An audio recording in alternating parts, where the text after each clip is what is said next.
1436년 10월 밤이 깊었습니다. 세종이 승지 2명을 침전으로 부릅니다. 좌우를 물렸고 내시도 궁녀도 전부 밖으로. 침전 안에는 왕과 승지 둘뿐. 세종이 입을 열기까지 얼마간의 침묵이 있었을 겁니다.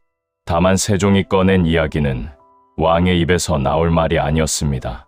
며느리 이야기였습니다. 세종이 한마디씩 꺼냅니다. 열여전을 바닥에 던진 일, 큰 그릇에 술을 따라 퍼마신 일, 궁녀를 끌고 다니며 때린 일, 배가 부른 척 거짓말을 한 일, 그리고 궁녀와 한 이불을 덮은 일까지 왕이 제 입으로 제 며느리의 치부를 신하 앞에서 낱낱이 읊고 있었던 셈입니다. 이것은 나와 세자가 몸소 집안을 올바르게 거느리지 못한 소치이다.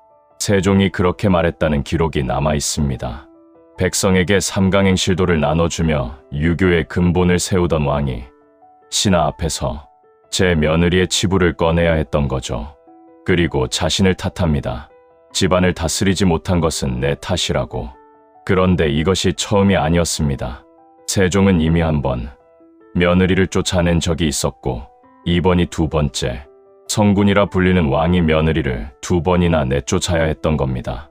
왜 이런 일이 벌어진 건지 시간을 되돌려 보겠습니다. 1427년 세종이 왕이 된 지 9회째. 이 해에 세종이 가장 공을 들인 일은 정사도 학문도 아닌 아들의 결혼이었습니다. 적장자 문종의 혼례. 세종에게 이 결혼은 단순한 경사가 아니라 조선의 운명이 걸린 일이었을 겁니다. 1427년 4월 26일 문무백관을 거느린 세종이 예복을 갖춰 입고 경복궁 근정전 앞에 나타납니다. 근정전은 조선시대 국가의 중대한 의식을 치르던 건물. 세종이 예복을 입고 이 자리에 나왔다는 건 그날 국가에 큰 경사가 있었다는 뜻이었습니다. 그날의 경사는 결혼이었습니다. 주인공은 세종의 맏아들이자 적장자인 문종. 세종은 세자빈을 맞이하러 가는 세자에게 덕담과 훈계를 하기 위해 근정전에 나온 겁니다. 당시에도 백성들에게 성군으로 칭송받던 왕의 적장자가 결혼한다. 나라의 경사였을 테니까요.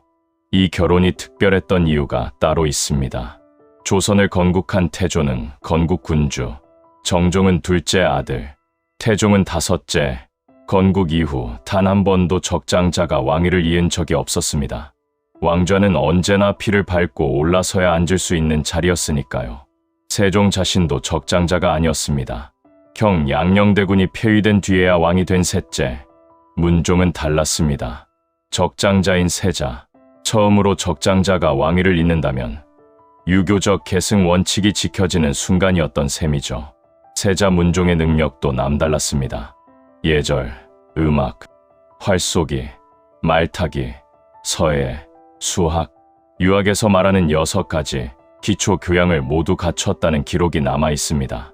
거기에 천문학과 언어학까지, 공부부터 무예까지 못하는 게 없었던 세자.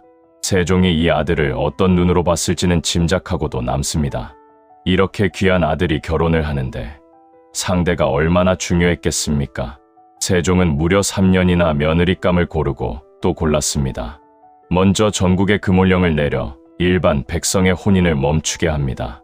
나라의 모든 결혼을 세워놓고 제 아들의 배필을 찾겠다는 뜻이었습니다. 간택단자가 올라오기 시작합니다. 일종의 지원서, 처녀의 이름, 나이, 생년월일시, 본관을 적고 그 아래 아버지와 할아버지의 관직과 이름까지 전국에서 수백 장이 모였습니다.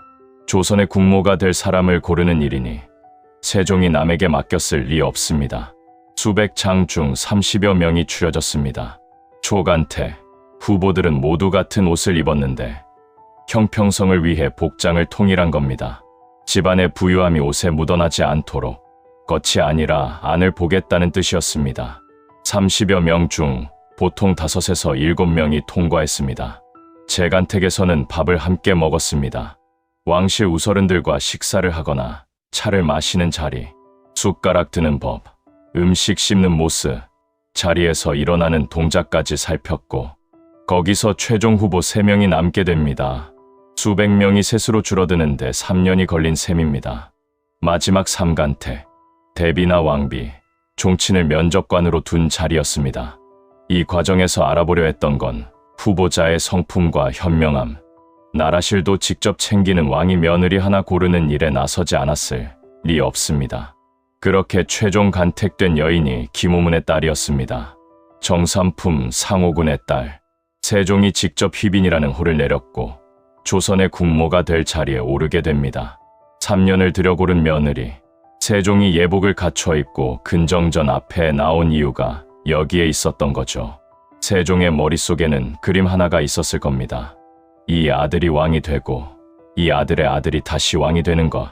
조선 최초의 적장자 계승, 피를 흘리지 않고 왕좌가 넘어가는 것. 그 그림의 첫 단추가 끼워진 날이었습니다. 문제는 여기서부터 시작됩니다. 이 결혼은 처음부터 어긋나 있었습니다.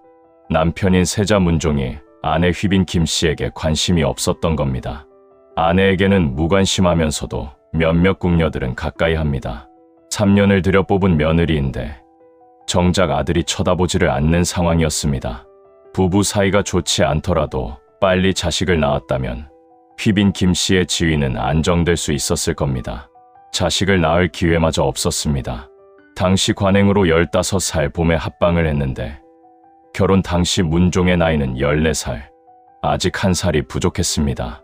1년만 기다리면 됐는데 그 사이 휘빈 김씨의 할아버지가 세상을 떠납니다. 유교 예법에 따라 1년간 상을 치러야 했고 상 중에는 합방이 불가능했습니다. 결혼을 하고도 2년 가까이 남편과 한방을 쓸 수 없었던 셈입니다. 남편은 쳐다보지 않고 아이를 가질 기회도 없고 세자빈이라는 이름만 있을 뿐 궁 안에서 휘빈 김씨는 혼자였습니다. 초조한 마음을 견디지 못한 휘빈 김씨는 누군가에게 은밀히 도움을 청합니다. 그 상대는 호초라는 이름의 궁녀였습니다. 호초는 양반과 첩 사이에서 태어난 여인이었습니다. 휘빈 김씨가 이 궁녀에게 물은 것은 하나, 세자의 사랑을 얻을 수 있는 비술. 어머니가 첩인 호초라면 민간에 떠도는 사랑의 비법을 알고 있지 않을까. 휘빈 김씨는 그렇게 판단한 듯합니다. 이런 비술을 압승술이라고 합니다. 누르라, 이길승, 제주술. 남편이 좋아하는 다른 여인의 길을 눌러서 사랑 싸움에서 이기는 수법. 세자빈이 절대 손대서는 안 될 비술이었습니다. 호초는 휘빈 김씨에게 조용히 방법을 알려줍니다. 호초가 알려준 방법은 이랬습니다. 남자가 좋아하는 여자의 신발을 잘라서 불에 태워 가루를 만든다. 그 가루를 술에 타서 남자에게 마시게 하면 그 여자는 멀어지고 자신이 사랑을 받게 된다. 휘빈 김씨는 문종이 가까이 하던 궁녀 2명, 효동과 덕금의 신발을 노립니다. 틈틈이 기회를 엿보며 3번을 시도합니다. 3번 다 실패, 신발을 구하지 못했거나 술에 탈 기회를 잡지 못했거나 끝내 문종에게 그 술을 먹이지 못한 채 3번의 시도는 모두 허사로 돌아갑니다. 실패하자 휘빈 김씨는 다시 호초를 불렀습니다.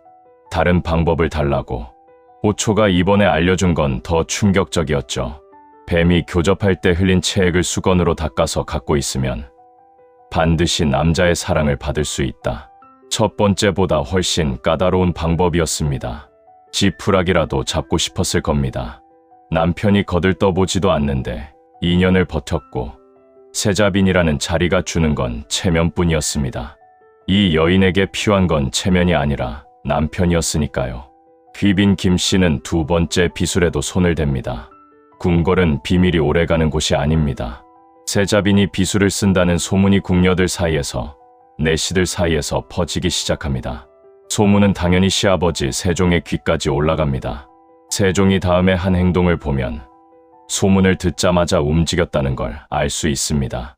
세종이 궁녀 호초를 직접 불러들입니다. 왕이 일개 궁녀를 친히 신문한다는 건 전례가 없는 일이었습니다. 일개 궁녀가 나라님 앞에 불려갔으니 얼마나 두려웠겠습니까? 감히 거짓말로 모면할 엄두도 못 내고 그간의 사정을 낱낱이 털어놓게 됩니다. 이미 모든 진실을 알고 있는 시아버지 앞에서 휘빈 김씨가 자신이 한 일을 부정할 수는 없었습니다. 세종이 말합니다. 세자빈이 아직 합방도 하지 못했는데 이런 요망한 짓을 꾀하니 궁궐 안에 용납할 수 없다. 퇴출시켜야 할 것이다. 호초는 참형, 목을 벤 겁니다. 세종의 심정을 엿볼 수 있는 기록이 있습니다. 세자를 정하고 그 배필을 간택한 것은 진실로 장차 종묘의 제사를 받들며 남의 어머니로서의 규범이 되어 만세의 큰 복조를 연장하려고 한 것이었다. 이 여인을 국모로 만들려고 3년을 들였는데 돌아온 건 비술이었던 겁니다. 세종에게 이 사건이 더 무겁게 다가온 이유가 따로 있습니다. 세종은 백성들에게 유교적 윤리를 보급하기 위해 삼강행실도를 편찬한 왕이었습니다. 그를 모르는 백성들까지 쉽게 배울 수 있도록 그림으로 만든 전 국민 배포용 교훈서, 유교 이념이 바로 서야 진정한 국가 성장이 이루어진다고 믿었던 사람이었으니까요. 수신제가 치국 평천하, 몸과 마음을 닦아 수양하고 집안을 가지런히 한 뒤에 나라를 다스리고 이후 천하를 경영해야 한다. 유교 이념을 바탕으로 세워진 조선에서 집안은 국가의 기초였습니다. 조선은 이혼을 억제하려 했고 세종은 그 앞장에 선 왕이었습니다. 이혼을 억제하던 왕이 자기 아들의 이혼을 직접 결정해야 했습니다. 세자빈을 뽑기 위해 들인 시간 3년, 세자빈이 궁에서 버틴 시간 2년, 세종이 퇴출을 결정하는 데 걸린 시간은 그보다 훨씬 짧았을 겁니다. 3년을 공들인 결혼이 이렇게 끝납니다. 세종은 전국에 다시 금올령을 내립니다. 왕실의 혼인 대상으로 좋은 배우자를 최대한 많이 확보하려는 조치. 세종이 다시 며느리를 뽑겠다는 신호였습니다. 두 번째 간택이 시작됩니다.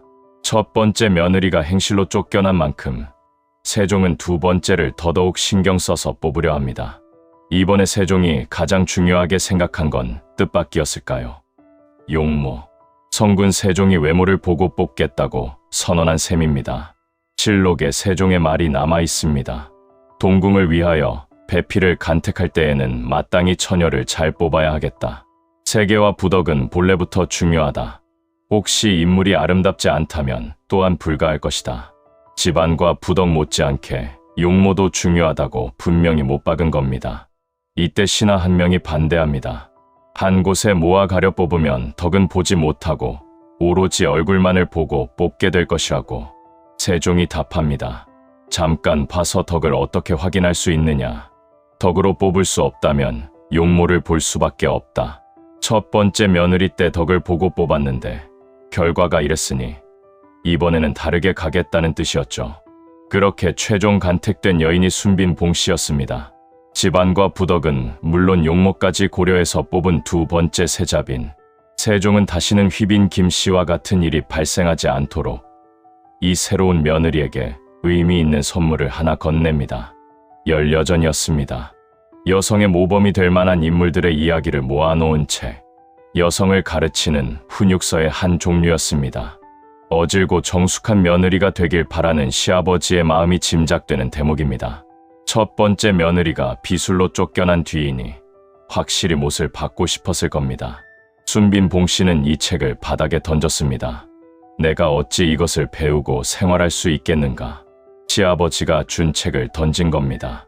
유교 사회 조선에서 시아버지의 뜻을 거부한 것이고 그 시아버지가 왕이었습니다. 외모를 보고 뽑았더니 오히려 다른 쪽에서 문제가 터진 셈이죠. 세종이 이 소식을 들었을 때 가만히 있지는 않았을 겁니다. 아니, 어쩌면 가만히 있을 수밖에 없었을지도 모릅니다. 이미 한번 며느리를 쫓아낸 상태에서 또 며느리를 내보내면 왕실의 체면이 무너지니까요. 참은 겁니다. 여기서 그치지 않습니다. 순빈 봉씨의 다음 문제는 술이었습니다. 실록의 기록이 그대로 남아 있습니다. 성품이 술을 즐겨 항상 방 속에 술을 준비해 두고 큰 그릇으로 연거푸 마셔서 몹시 취하기를 좋아했다. 술이 모자라면 사사로이 집에서 가져와서 마시기도 했다는 기록까지 남아 있습니다. 세자빈이 방 안에 술을 쟁여두고 큰 그릇으로 퍼마신 겁니다. 항상 술에 취해 다니는 세자빈. 이것만으로도 충격인데 여기서 끝이 아니었습니다. 봉씨는 궁녀들을 때렸습니다. 질투 때문이었습니다. 문종이 가까이 하는 궁녀가 있으면 끌고 다니며 구타했고 어떤 경우에는 궁녀가 하도 맞아서 거의 죽을 지경에 이르렀다는 기록이 남아있을 정도입니다. 열여전을 던지고 큰 그릇으로 술을 퍼마시고 궁녀를 끌고 다니며 때리는 며느리. 세종의 귀에 당연히 들어갔을 겁니다. 세종은 이번에도 참았습니다. 눈 감아준 이유가 있었으니까요. 왕조를 이어갈 세자의 아들, 적손을 빨리 봐야 한다는 마음 때문이었습니다. 순빈 봉씨와 재혼했을 무렵 문종의 나이가 16, 그때까지도 자식을 보지 못한 상태, 며느리가 아무리 문제가 있어도 아들을 낳아주기만 한다면 세종은 그 하나만 바라보고 참았을 겁니다. 순빈 봉씨와 문종의 부부 사이도 좋지 않았습니다. 세종이 특단의 조치를 내립니다. 명문가 출신의 여인 3명을 세자의 소실로 간택해 드린 겁니다. 정통성 있는 후계자는 세자빈에게서 태어나면 좋겠지만 만에 하나를 대비한 조치였습니다. 소실 중 한 명인 권씨가 임신을 합니다. 세종이 처음으로 손주를 본다는 소식, 나라의 경사이고 세종에게도 기쁜 일이었을 테니까요. 이 소식이 누군가에게는 폭발의 도화선이었습니다. 순빈 봉씨가 질투와 원망을 쏟아냅니다. 소실 권씨가 아들을 낳으면 나는 쫓겨나게 될 거야. 봉씨는 항상 이렇게 말했다고 합니다. 세자빈인 자신이 아들을 못 낳고 소실이 아들을 낳으면 자기 자리가 없어진다는 것을 봉씨도 알고 있었던 거죠. 세종이 아들 문종을 부릅니다. 정처인 봉씨에게서 아들을 두는 것만큼 중요한 일이 없으니 결코 정처를 멀리하지 말아라. 세종이 직접 아들에게 아내 방에 가라고 당부해야 하는 상황이었습니다. 모범생 세자는 아버지의 말을 들었던 것 같습니다. 얼마 뒤 순빈 봉씨의 임신 소식이 들려옵니다. 봉씨가 아들을 낳으면 세종의 입장에서는 적장손이 나타나는 셈입니다. 세종과 소원왕후는 기뻐서 봉씨의 거처를 왕비전으로 옮기게 합니다. 최고의 대접이었을 테니까요. 한 달 뒤 봉씨가 유산했다는 소식이 들려옵니다. 그것도 충격이었지만 더 충격적인 사실이 뒤따릅니다. 임신이 아니었습니다. 처음부터 거짓이었던 겁니다. 봉씨가 배가 부른 척 거짓말을 했고 세종은 그것을 믿고 왕비전까지 내준 셈입니다. 휘빈 김씨는 비수를 쓰려다 미수에 그쳤는데도 바로 퇴출됐습니다. 순빈 봉씨에 대해서는 세종이 참았습니다. 실록의 이유가 남아있습니다. 2번이나 퇴출을 행한다면 더욱 나라 사람들의 눈과 귀를 놀라게 할 것이므로 나는 이를 매우 염려하여 처리할 바를 알지 못하겠다. 또 며느리를 쫓아내면 백성들이 놀랄 것이다. 세종은 그게 두려웠습니다. 성군이라 불리는 왕이 집안 하나 못 다스린다는 소리를 듣는 것. 그래서 참고 또 참았습니다. 열여전을 던진 것도, 술도, 궁녀 구타도, 거짓 임신도, 세종의 인내심이 결국 무너지는 사건이 벌어집니다. 어느 날 궁궐 안에서 청소 중이던 궁녀 하나에게 세자 문종이 은밀히 다가가 묻습니다. 정말 빈과 함께 자느냐? 내 아내가 정말 너와 같이 자느냐고 문종이 궁녀에게 직접 물은 겁니다. 순빈 봉씨와 한 궁녀가 동침을 했다는 소문이 궁궐 안에 퍼져 있었고 문종의 귀에까지 들어간 겁니다. 그 궁녀의 이름은 소상. 겨울밤에 봉씨가 소상을 자기 거처로 불러들이고 나머지 궁녀는 들어오지 못하게 한 뒤 동침을 요구합니다. 소상은 거부했습니다. 이러시면 아니 되옵니다. 거부했으나 봉씨는 강제로 옷을 벗기고 눕혔다는 기록이 남아 있습니다. 그날 이후 봉씨는 소상에게 집착합니다. 잠시라도 곁을 비우면 나는 너를 매우 사랑한다. 너는 그다지 나를 사랑하지 않는구나 하며 화를 냈다고 합니다. 소상은 아무에게도 말하지 못했습니다. 이 사실이 세종에게 보고됩니다. 세종이 다음에 한 행동이 모든 것을 말해줍니다. 승지 2명을 침전으로 부른 겁니다. 도입부에서 보았던 바로 그 장면. 좌우를 물리고 침상 앞까지 오게 하고 며느리가 한 일을 하나하나 읊기 시작합니다. 열여전을 던진 것, 큰 그릇으로 술을 마신 것, 궁녀를 때려 죽일 뻔한 것, 거짓 임신, 궁녀와 동침한 것까지 참을 수 있는 사람이 이렇게까지 말할 리 없습니다. 세종은 봉씨를 쫓아냅니다. 1436년 10월 문종이 재혼한 지 7년 만이었죠. 이것은 나와 세자가 몸소 집안을 올바르게 거느리지 못한 소치이다. 내가 마지못하여 세자빈을 퇴출하는 뜻을 알리기 바란다. 일국의 왕이자 집안을 다스리지 못한 가장. 세종은 부끄러움을 감추지 않았습니다. 세종은 세자빈의 잘못을 숨기지 않았습니다. 대신들 앞에서 낱낱이 밝힌 겁니다. 세자빈이 얼마나 문제가 많았는지, 그 문제를 바로잡기 위해 얼마나 노력했는지를 알리고 싶었을 겁니다. 세종이 쫓아낸 며느리는 이 둘로 끝이 아니었습니다. 넷째 아들 이명대군의 아내 남씨, 세종이 이 며느리도 쫓아냅니다. 이유는 병이었습니다. 12살이 넘었는데 아직도 오줌을 싸고 눈동자가 바르지 못하고 혀가 심이 짧다는 기록이 남아 있습니다. 약 2년 만에 또 이혼을 시킨 겁니다. 이번에는 세종의 아내 소원왕후가 반대합니다. 세자 아내를 버렸는데 또 이명대군 아내를 버리는 것은 부끄러운 일이라고. 늘 세종의 결정을 받아들이던 부인이었는데 이번에는 반대한 겁니다. 세종은 밀어붙였습니다. 남씨를 쫓아내고 다른 여인을 들입니다. 막내 아들 영흥대군의 아내 송씨도 쫓아냅니다. 세종은 임종이 다가오자 영흥대군의 저택에서 지낼 정도로 각별히 아끼던 아들이었습니다. 그 아들의 배필을 삼기 위해 직접 간택까지 참여합니다. 그렇게 뽑은 며느리를 5년 만에 또 내보냅니다. 이번에도 병이 이유였습니다. 이 이혼이 오로지 세종의 뜻이었다는 걸 보여주는 기록이 있습니다. 송씨가 병이 있어서 세종이 명하여 그를 버리게 하고 다른 딸에게 다시 장가들게 하였다. 세종이 승하하자 첫 번째 부인 송씨를 그리워하여 다시 합하여 살았다. 아들의 뜻이 아니라 아버지의 뜻이었던 셈입니다. 이명대군과 영흥대군의 부인들은 모두 병을 이유로 쫓겨났습니다. 고치기 힘든 병을 의미하는 악질은 칠거지악 중 하나이기도 했습니다. 부인을 쫓아낼 수 있는 7가지 이유. 병이 있으면 자식을 낳고 제사를 받들기 어렵다고 보았고 그것이 아내를 내쫓을 수 있는 근거가 된 셈입니다. 만기칠남, 10,000가지 일을 친히 살핀다는 뜻입니다. 세종은 식사할 때도 반드시 책을 펼쳐놓고 밤중에도 멈추지 않았을 정도로 일에 매달리던 왕이었습니다. 세종은 이 정신으로 정사만 돌본 게 아니었죠. 가정도 자신이 다스려야 하는 영역이었고 아들들의 부부 문제 역시 자기 뜻대로 결정했던 겁니다. 순빈 봉씨를 퇴출한 이후 세종은 서둘러 세 번째 세자빈을 찾아 나섭니다. 명문가에서 몇 사람을 뽑아 덕과 용모를 살펴봐도 세종의 마음에 드는 사람은 없었습니다. 2번의 실패를 겪은 뒤 세종의 눈이 높아진 건지 무서워진 건지 알 수 없습니다. 대신들이 의견을 냅니다. 밖에서 찾지 마시고 세자의 소실 가운데 적임자를 뽑는 게 어떻겠습니까? 세종도 결국 동의합니다. 그렇게 새로운 세자빈의 자리는 1년 전 딸을 낳았던 소실 권씨에게 돌아가게 됩니다. 이 결정에 주목할 만한 점이 있습니다. 후보가 둘이었습니다. 소실 권씨와 소실 홍씨. 실록의 기록을 보면 두 사람 모두 세자가 우대하는 사람이며 양궁이 돌보아 사랑하는 사람이다. 세자의 뜻은 홍씨이고 내 뜻은 권씨가 적당하다고 생각한다. 세종이 아들의 뜻을 무시하고 자기가 고른 겁니다. 문종은 홍씨를 원했습니다. 세종은 권씨를 골랐습니다.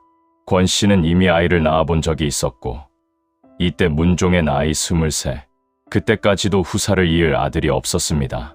세종에게 이건 하루라도 빨리 해결해야 할 문제였을 겁니다. 세자빈이 된 권씨가 5년 뒤 아들을 출산합니다. 고대하던 손자의 탄생, 세종의 기대에 부응한 겁니다. 이제 다 이루었구나. 아니, 어쩌면 세종은 안도보다 먼저 두려움을 느꼈을지도 모릅니다. 이 기쁨은 오래가지 못했습니다. 그 손자가 태어난 바로 다음 날, 세자빈 권씨가 산후병으로 죽습니다.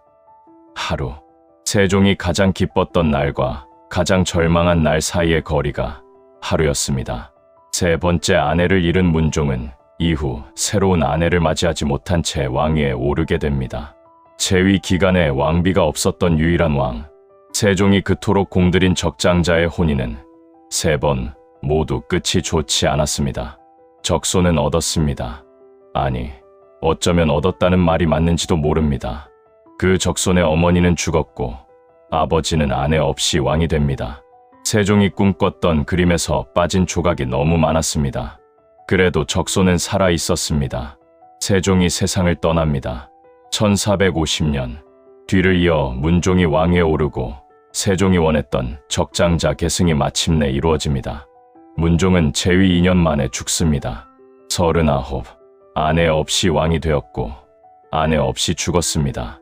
세종이 3년을 들여 고른 첫 번째 며느리도 외모를 보고 뽑은 두 번째 며느리도 아들을 낳고 죽은 세 번째 며느리도 문종 곁에는 끝까지 아무도 없었습니다.